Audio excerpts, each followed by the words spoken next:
Eu vou começar aqui, gente, para a gente não atrasar com a parte do nosso conteúdo, tá?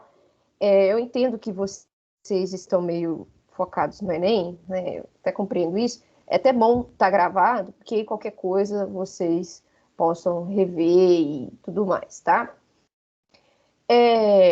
Eu passei no estudo dirigido falando a respeito das armaduras, dos aços para o concreto armado, tá? Então, tem alguns conceitos referente a esses aços, as particularidades que eles devem ter, enfim, algumas coisas que são importantes para esse projeto, tá? Hoje eu vou falar de alguns critérios muito importantes para a gente fazer o projeto em si, tá? Bom, na última aula eu falei a importância de se colocar armaduras, barras de aço numa estrutura de concreto, né? Eu disse que nessa primeira imagem aqui é justamente uma viga onde só há concreto, né? E aqui, nesses pontos, dois pontos aqui, nós temos a aplicação de carga. E essa aplicação de carga vai provocar uma flexão, né, um momento fletor nessa peça. E com isso, a gente vai perceber que esse concreto ele vai romper bruscamente, sem um aviso prévio, tá? Então, não há formação de uma fissura prévia, né, para a gente ver que isso aqui já está em iminência de romper. Ele vai romper sem aviso nenhum, tá? Ele vai chegar e pá.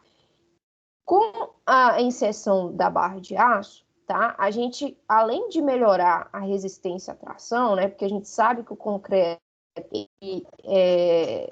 ele resiste muito bem à compressão, porém a tração ele tem uma resistência muito baixa, tá? E na flexão, como a gente consegue observar aqui nesse diagrama aqui, ocorre uma distribuição de tensão na sua seção transversal de compressão e de tração, sendo a compressão máxima nessa parte superior da minha viga e na parte inferior ocorre a tração, tá? Então, inserir essas barras de aço melhoraria a capacidade de resistir a esse esforço de tração, tá? E também daria uma certa ductilidade a essa peça, né? Principalmente na hora de romper. Então, eu até mostrei um vídeo para vocês, né? Mostrando como que parece essas fissuras, né? Com um aumento de carga. Então, eles já têm um ensaio referente a isso. E aí a gente começa a perceber, né, o surgimento de algumas fissuras com a elevação dessas cargas, né? E aí vai se elevando as cargas e vai surgindo mais fissuras, ou seja, né, a peça ela está mostrando, dando aviso que ela está, né, sendo sobrecarregada, né, até chegar num ponto em que ela rompe, tá?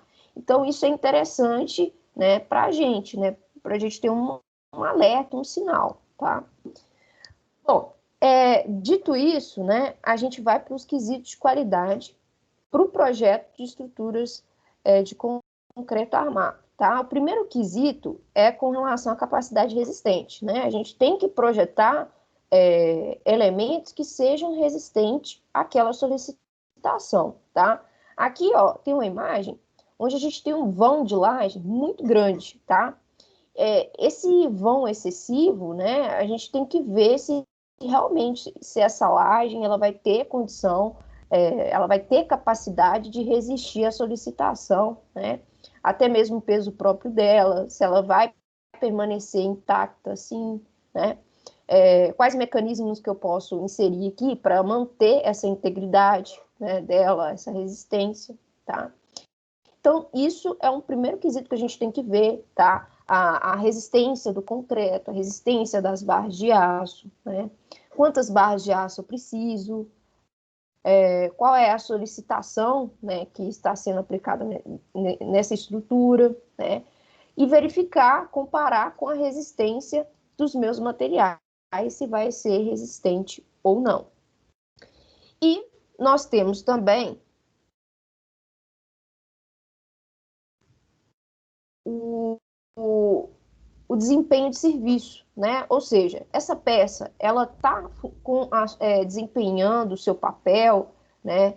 Ela está íntegra, né? A laje, ela está servindo o papel dela, ela está plana, a viga, né? Ela não está com uma deformação excessiva, o pilar, ele está, né?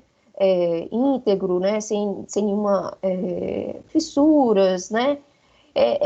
Sinais de fissura, né? São alguns sinais, né? Que aquela peça ela não está desempenhando o papel dela,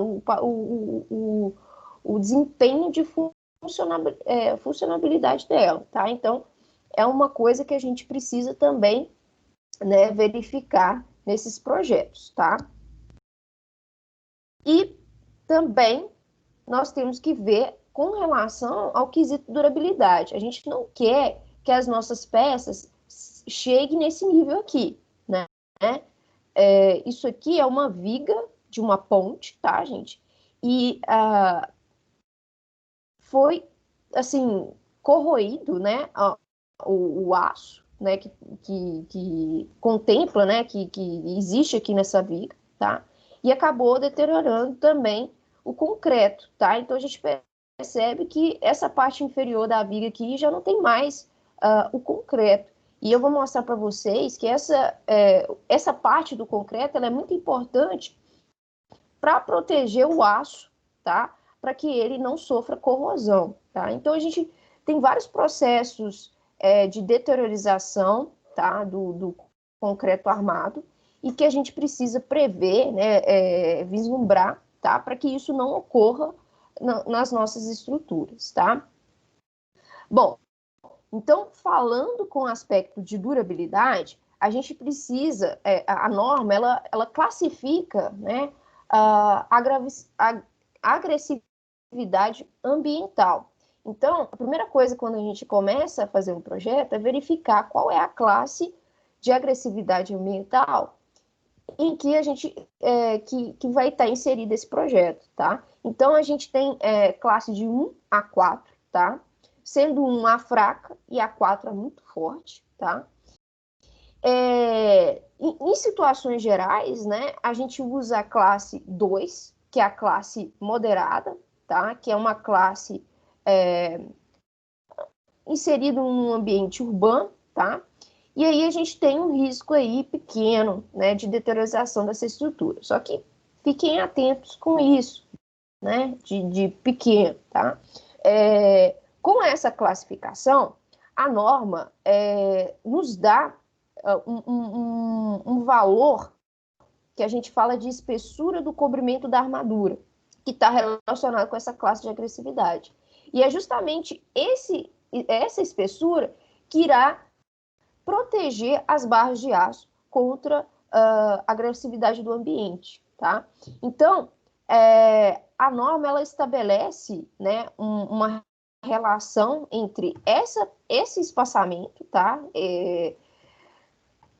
Com o tipo do elemento estrutural, tá? Aqui, ó, a gente tem as classes ambientais de 1 a 4, nós temos os componentes, laje, viga, pilar, tá? E elementos em contato com o solo, no caso, as fundações. E aqui a gente tem esses cobrimentos em milímetro, tá? Então, numa classe de agressividade 2, tá? O cobrimento que a gente precisa utilizar, né, para uma laje é de 25 milímetros, tá? Então, a gente vai proteger, né, essa armadura, né, com espaçamento de 25 milímetros. Já em vigas e pilares, a gente usa 30 milímetros ou 3 centímetros, tá? Então, isso é muito importante de ser verificado, tá? De se olhar. Vocês podem até me perguntar como que a gente consegue fazer esse espaçamento, né? Principalmente em vigas e pilares.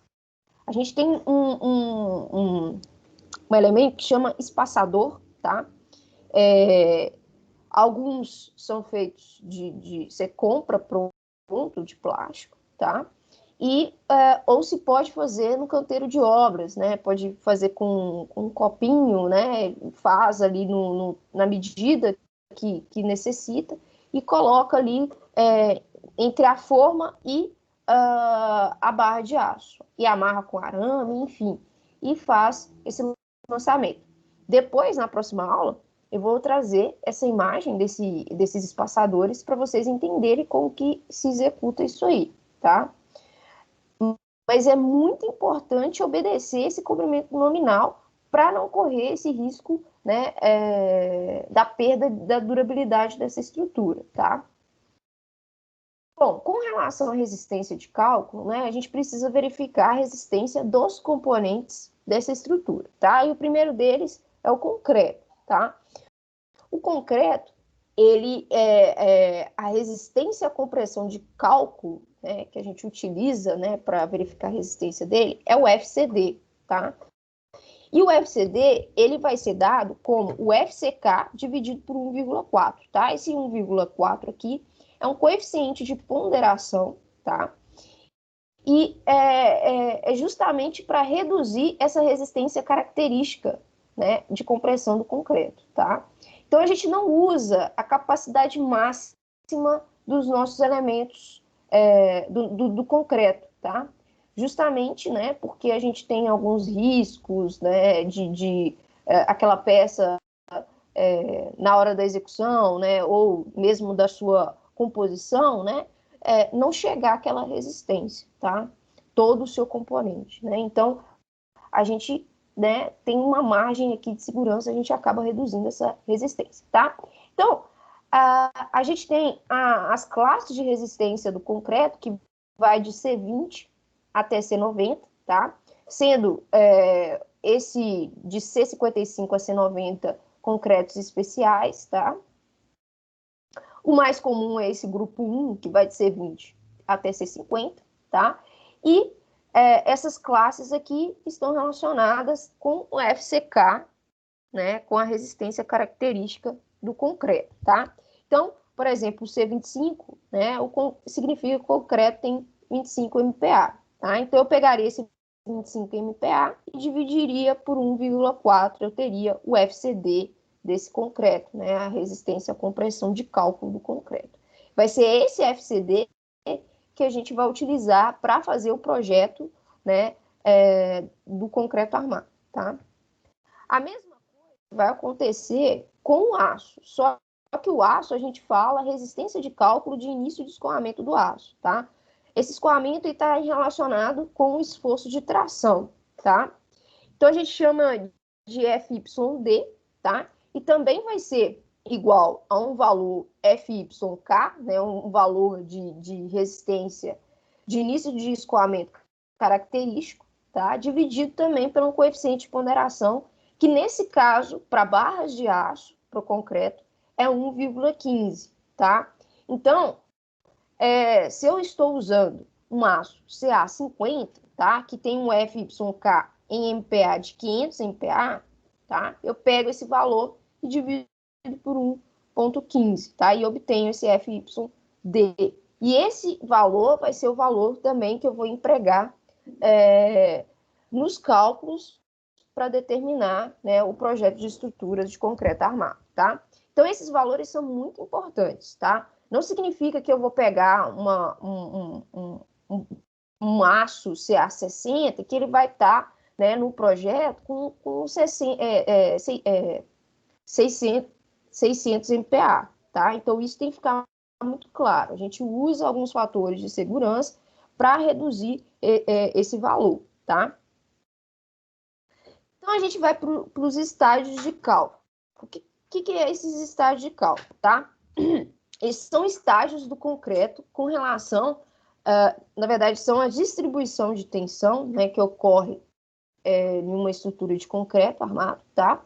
E isso nos mostra quais são os estágios de fissuração, né? E nos dão algum indício de aplicação e de cálculo para essas estruturas, tá? O primeiro estágio que a gente tem é o estágio 1A, tá? Então, para entender esse estágio, a gente pega uma seção, uma viga de concreto armado, tá? Nessa viga, né, ela tem altura H, tá?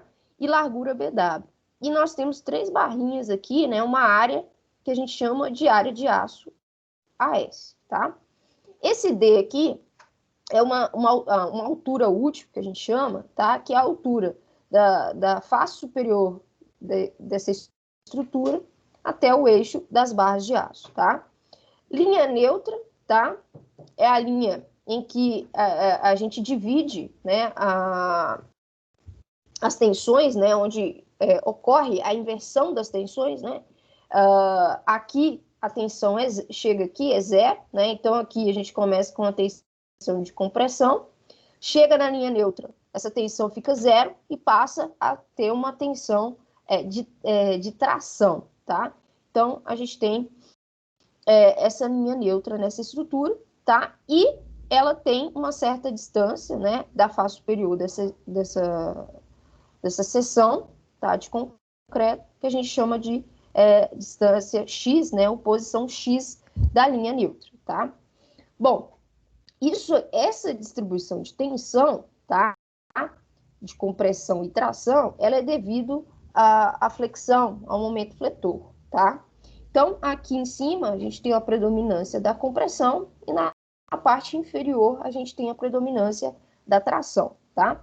Aqui, no caso do estádio 1A, é uma distribuição linear, tá? Com essa configuração, tá? Esses estágios, eles são analisados de acordo com o carregamento, tá? Em que ele vai se aumentando ao passar do tempo, tá? Então, nesse caso do estágio 1A, o carregamento é muito pequeno, tá? Então, a gente tem essa configuração de distribuição de tensão, tá? E aí, a gente acaba tendo peças com dimensões exageradas, tá? E aí, não é muito interessante para a gente, né? Principalmente, né, a gente não quer peças muito exageradas, que a gente vai gastar muito material. Mas, para situações, no caso de lajes, onde a gente tem poucas fissuras, tá? A gente pode utilizar esse estágio para fazer as verificações de deformação, tá? Então, esse é o primeiro estágio, tá? Da estrutura, e a gente não observa fissuras nesse estágio, tá? Não tem nenhuma fissura nesse primeiro momento, tá? No estágio 1B, tá? A gente percebe que há uma certa mudança na configuração dessa distribuição de tensão, tá? E aí a gente observa que essa distribuição de tensão ela não é mais linear, tá? Principalmente na região onde está tracionado, tá?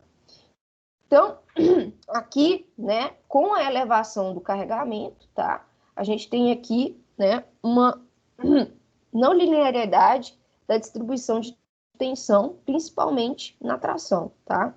Então, nesse caso aí, as tensões de tração elas vão superar a resistência de tração do concreto, tá? Então, aqui, o concreto, ele já não consegue resistir à tração nesse momento, tá? Aqui, ó, no estágio 1A, ele até suportava essa tensão. Nesse segundo momento aqui, ele não consegue mais. E aí, a gente começa a ver algumas fissuras no concreto, tá? Justamente na parte inferior, né, dessa estrutura, aonde está sendo tracionado.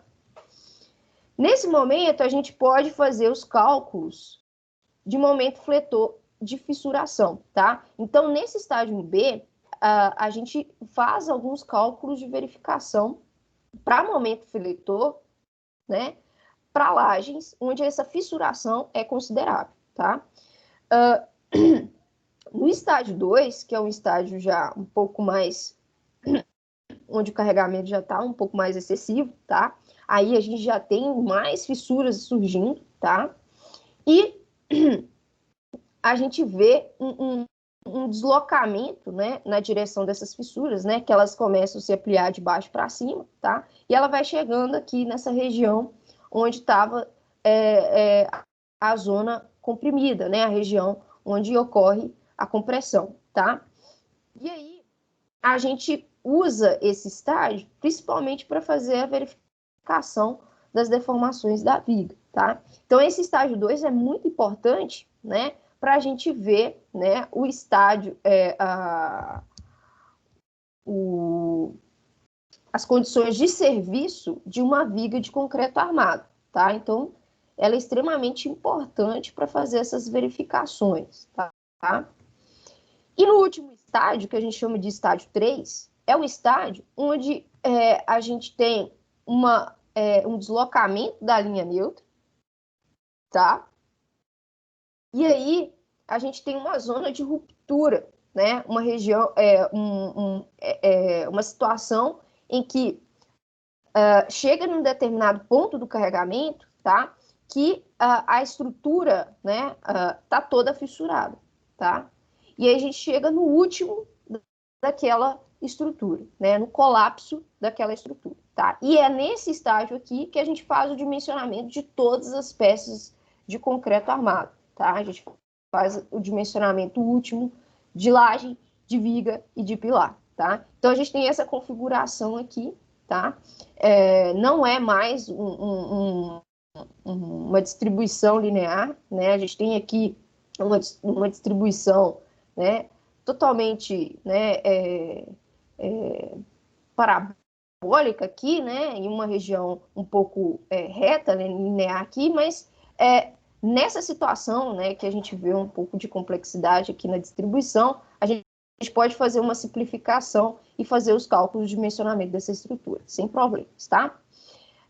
Aqui, tá, como eu já disse, né, aqui a gente já tem uma grande quantidade de fissuração, né, na região, e o concreto comprimido já está na iminência de romper, tá? Então, a região aqui comprimida do concreto, ela já está na iminência de ruptura, né? Ela já não está resistindo a mais nenhuma carga, ok? Então, e esse é o estágio 3 em que a gente utiliza para esses dimensionamentos, tá?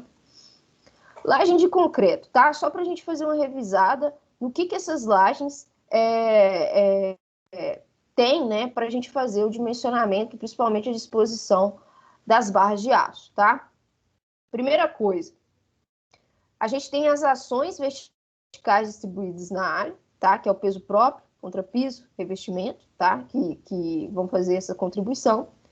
Nós temos os carregamentos verticais distribuídos linearmente, né? Um exemplo disso é a carga de uma parede apoiada na laje.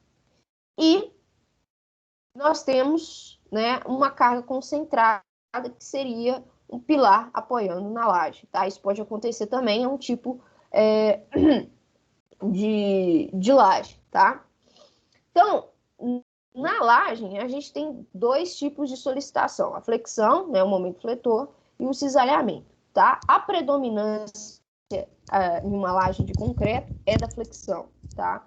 E aí, as barras horizontais ou armaduras longitudinais a gente posiciona para resistir a esse momento fletor, a essa flexão, tá? Nas vigas, né, a gente tem uma viga de concreto armado, os apoios, que são os pilares, tá? E nós temos, né, sobre essas vigas, né, paredes, né, lajes, tá? Que carregam essa viga linearmente com carregamento distribuído, tá? E tem situações em que a gente tem uma viga chegando, né, em uma outra viga, né? Então, aqui nesse caso aqui, ó, tem uma seção de uma viga transversal, tá? E aí, ela vai carregar essa viga aqui com uma carga pontual, uma carga concentrada, tá? Então, nessa situação, nessas vigas de concreto, a gente tem a ocorrência da flexão e do cisalhamento.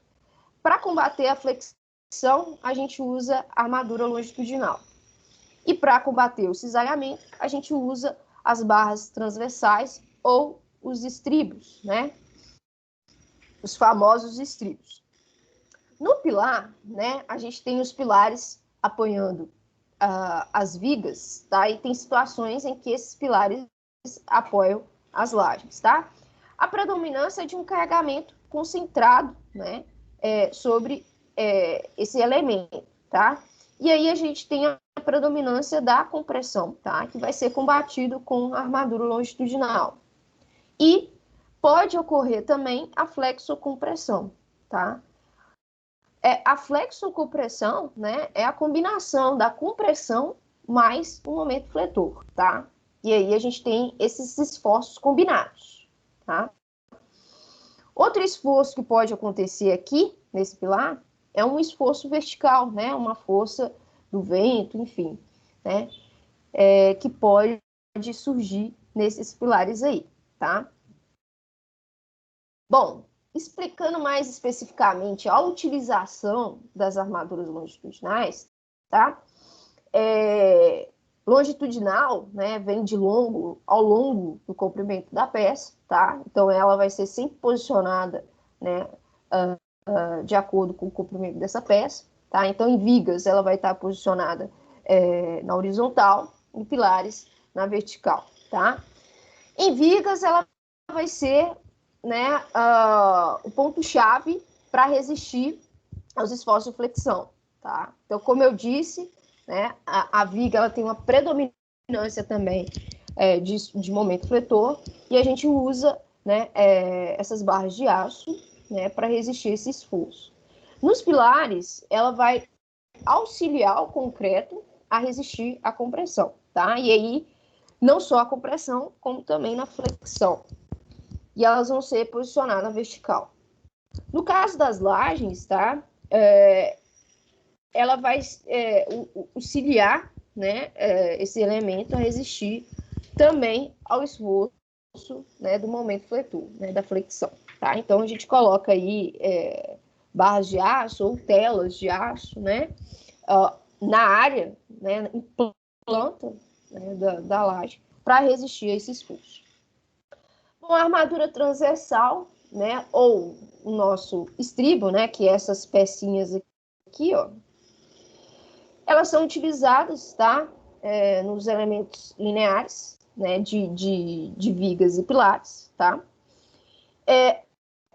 Em algumas, assim, a sua função de imediato, tá, é fazer o amarramento das barras longitudinais. Né? Como assim? Aqui, ó, nós temos exemplo aqui das barras longitudinais, né? E aí, o que ela faz? Ela, né, ela trava essas barras aqui, né? Por exemplo, uma viga, né, que eu tenho barra em cima e barra na parte inferior, tá? Para essa barra não cair, né? Imagina na hora de compor a forma, né, e colocar essa barra, né? E como que eu deixaria essa barra superior, né? Intacta, né, até o momento da concretagem, né? Então, esse estribo ele vai funcionar dessa forma. A gente passa o estribo em volta, né, até mesmo para fazer a configuração, né, do formato da viga, tá? E a gente amarra esse estribo à barra longitudinal, tá? E aí faz o travamento dela, tá? E aí faz a configuração, né, retangular dos elementos. Na viga, ela vai ter uma função, esses estribos vai ter uma função além, tá? Na viga, ela vai ter uma função de resistir ao esforço cisalhante, né? Que é o esforço cortante, tá? Então, a gente coloca, posiciona esses estribos, né, na viga, pensando nesse esforço cortante que ocorre nela, tá? Nos pilares, tá?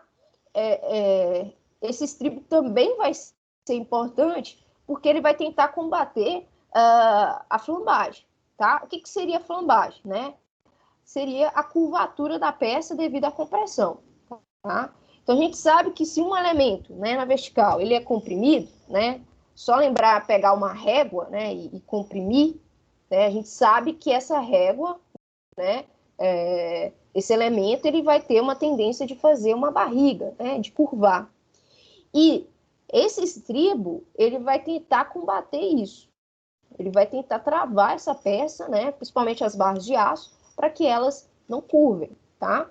Então, esse estribo, ele tem essas três funções, tá? Sendo uma função específica nas vigas, de combater o esforço cortante, e uma específica nos pilares para combater a flambagem. Isso é de extrema importância.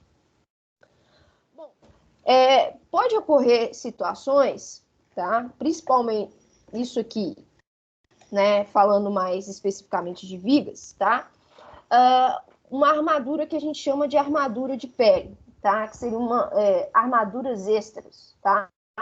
Num elemento de viga. E aí, a gente coloca essa armadura de pele, né? Que seria, nesse caso, nesse exemplo aqui, ó, essas 3 barrinhas aqui, um do lado da outra aqui, tá? Essas barras, elas são colocadas justamente para minimizar o problema devido à fissuração por retração e também pela variação de temperatura, tá? Porque a gente vai ter uma peça muito alta, tá? E aí a gente tem uma região, né, de concreto aqui, né, extremo aqui, e aí a gente insere essas barrinhas, tá? Com diâmetro inferior a essas outras barras aqui, né, que estão combatendo os esforços de flexão, tá? A gente coloca para evitar essas fissurações, tá? Então, a gente sempre coloca nessa região, né, que a gente chama de alma, né, que compreende aqui uma meia altura, né, da viga, tá? E a gente coloca essas armaduras quando a gente tem uma viga com altura, né, valor de H, igual ou superior a 60 centímetros, tá? Então, se uma viga tiver, por exemplo, 70 centímetros de altura, a gente precisa pensar na distribuição dessas armaduras de pele ao longo da sua altura, tá? Justamente que a gente vai ter uma área muito considerável de concreto, tá? E aí o problema de fissuração, de retração e temperatura é bem considerável, tá? Outra armadura que pode existir, e essa aqui é muito interessante, tá? É a armadura dupla.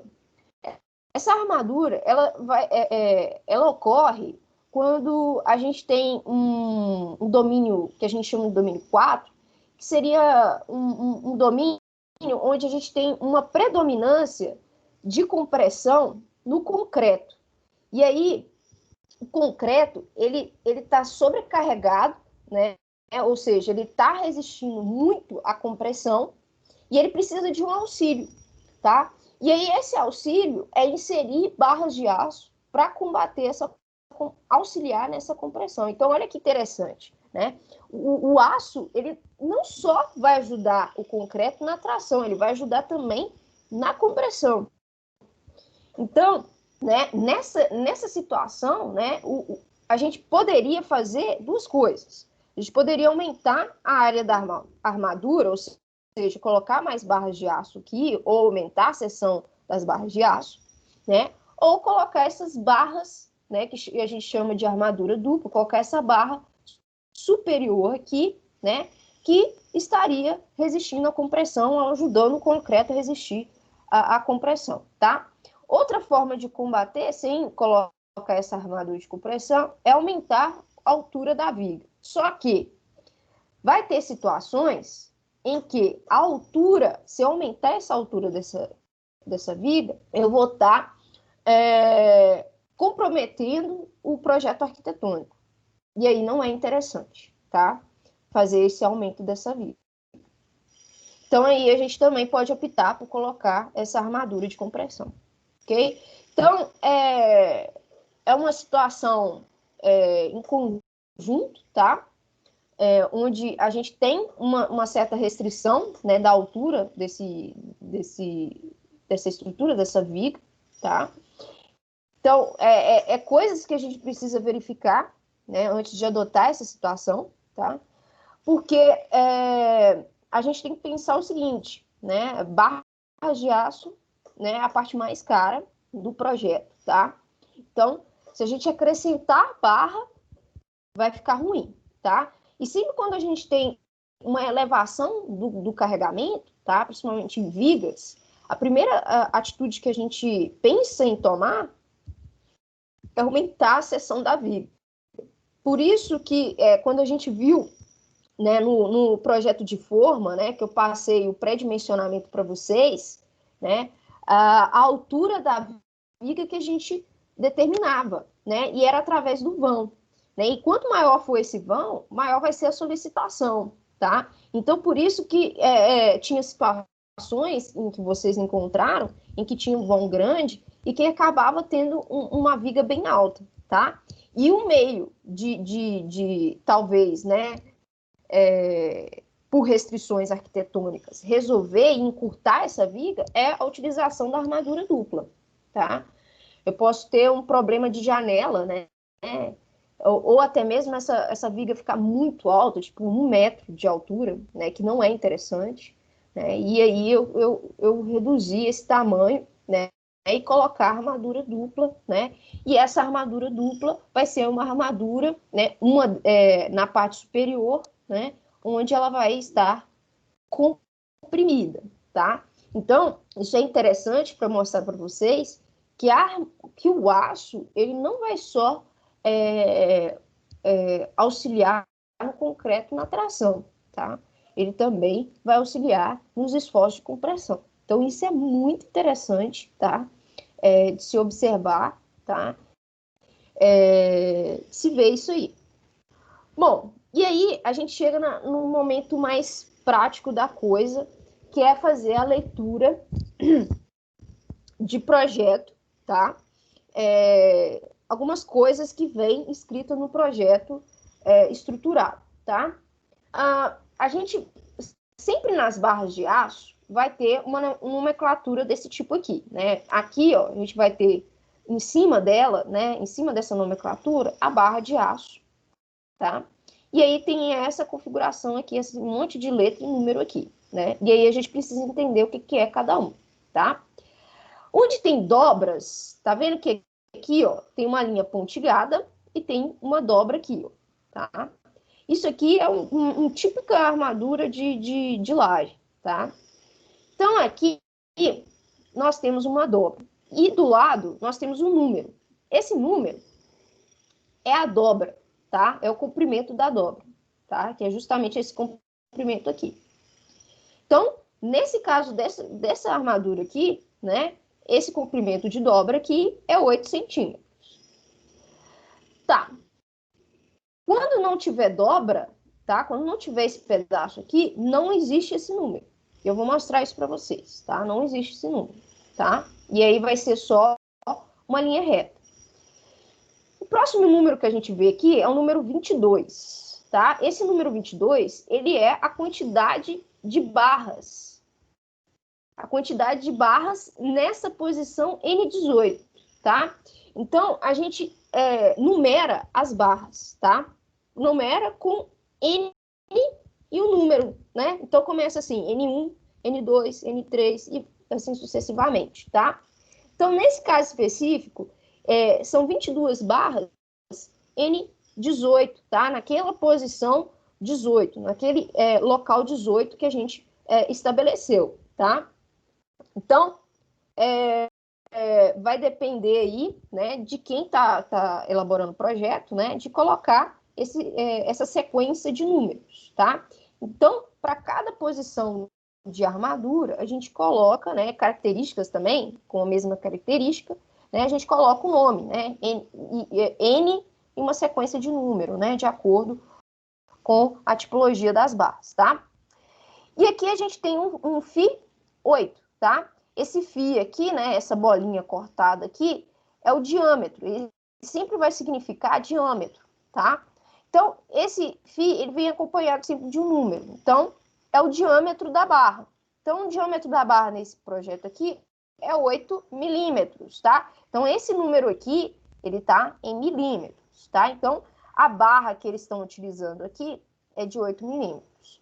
Esse C barra aqui, né, é espaçamento de 15, ou seja, eu tenho essa barra aqui, tá, espaçada entre elas, tá, porque eu tenho 22 barras de 15 centímetros, então eu tenho as barras posicionadas e elas estão afastadas de 15 em 15 centímetros, tá?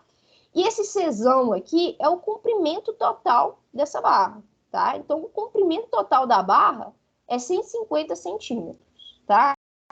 Então, uma observação aqui, toda vez que a gente fala de comprimento, a gente coloca os valores, as unidades em centímetros, tá? O diâmetro vai sempre vir em milímetros, sempre em milímetros, ok?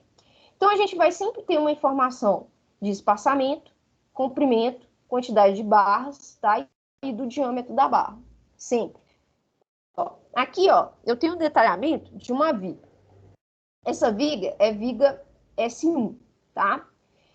Então, ó, quando a gente faz o detalhamento, a gente traz, né, a seção longitudinal dessa viga. Então, aqui a gente tem a seção longitudinal dela, né? Tem os apoios dela aqui, né? O pilar P1, pilar P2, pilar P3, tá? E na parte inferior, né, desse detalhe longitudinal, a gente vem com as distribuições das barras, tá? Então, aqui, ó, nós temos, né, diversas barras aqui colocadas, tá? E aí temos os nomes das barras, tá? Ó, barra N1, nós temos na parte superior. Na parte inferior aqui, ó, nós temos N2, N3, N4, N5, N6, N7, né, N8 e N9. Então, em cada posição, ele deu uma sequência numeral para ele. Então, o que está na primeira posição aqui, ó, em cima, ele deu a sequência 1. Imediatamente inferior, ele deu uma sequência 2. Imediatamente inferior, essa sequência, né, na verdade, né, um pouco acima dela, um N3. E mais abaixo, N4, N5 e assim sucessivamente. E ele foi dando esses nomes. Então, aqui, ó, né, vou pegar esse N2 aqui, ó, é uma barra N2, tá? Com duas barras de 10, né? Com diâmetro de 10 milímetros, tá? Isso aqui também pode acontecer, tá? Em vez da quantidade de barra vir antes aqui do N2, ela pode vir aqui antes do fizinho, né? Daquele círculo cortado, tá? Indicando a quantidade de barras com aquele diâmetro, tá? Então, aqui, nesse caso aqui, a gente vai ter duas barras de 10 milímetros nessa posição aqui, ok? Aqui, ó, no N3, tá?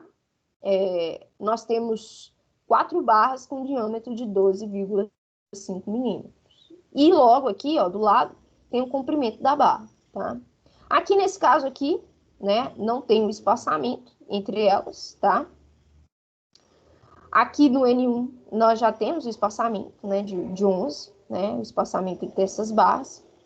No lado, no canto aqui, ó, nós temos a seção transversal das barras, da viga, desculpa, e nós temos a distribuição das armaduras. Então, aqui, ó, a gente vê, né, a distribuição dessas barras, tá? Aí a gente vê também a posição, ó, 4N3, 4N4, 1N5, tá? Que tá aqui, ó, descrito, ó. O que é N5? N5 é uma barra de 10, tá? Com comprimento de 270 centímetros, tá? Então, aqui, ó, 2 vezes 4N6, então ele vai colocar aqui, ó, isso aqui, essa N6 aqui é justamente uma armadura de pele, tá? E aqui na parte inferior nós temos duas barras de N8 e duas barras de N7. Então, aqui a gente vê qual que é o diâmetro dela, ó, 12,5 milímetros, com comprimento de 468, tá? Aqui mais embaixo, aqui, ó, da seção transversal da viga, nós temos a seção do estribo, tá? Então, aqui a gente tem a configuração do estribo, ok? Então, aqui, ó, nessa abinha aqui do estribo, ele vai ter 15 centímetros.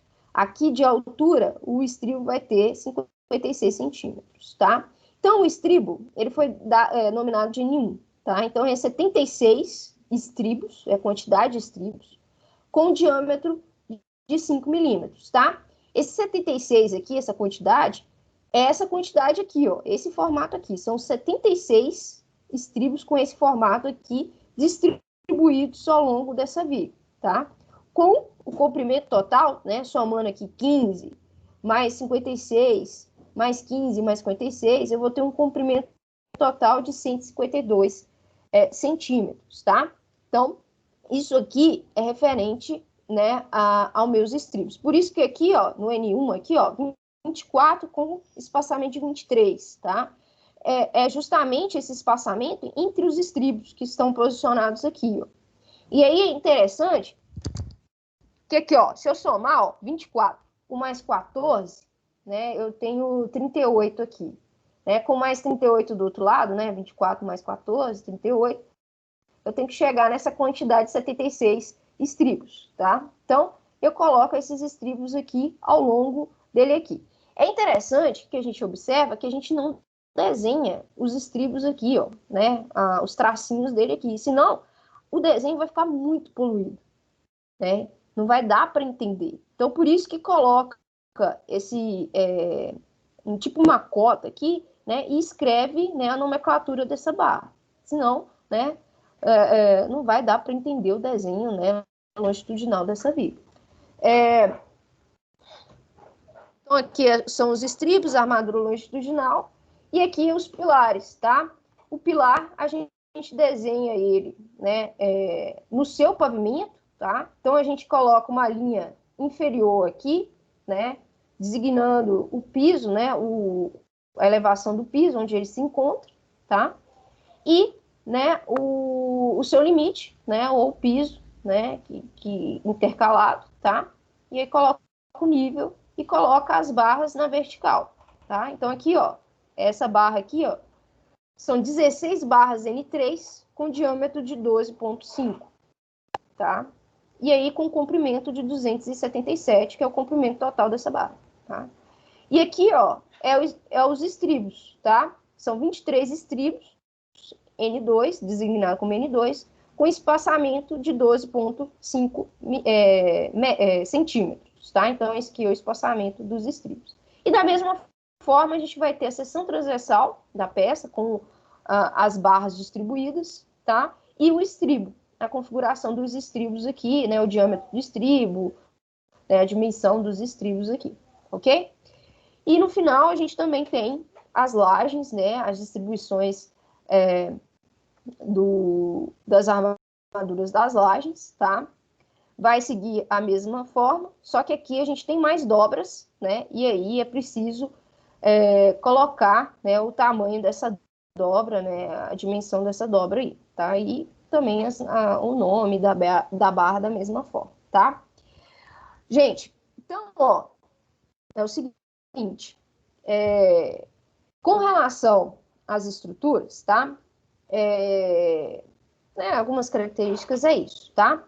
Vou passar também um estudo dirigido para vocês. Não vou deixar para essa semana, né? Que já tem um estudo para vocês entregarem aí, né? Vou deixar para a próxima, tá? Mas revejam isso semana que vem, tá? Para a gente tirar dúvidas, para a gente fazer alguns exercícios. Eu tinha até proposto um exercício para hoje, tá? Mas aí eu vou deixar para a próxima semana para vocês fazerem aí, que vocês fazem com mais calma e, né, sem tanta coisa na cabeça, né, com relação ao Enem. Então é isso, gente. Bom dia para vocês aí, uma ótima segunda aí. Até amanhã, tá? Bom dia, até amanhã.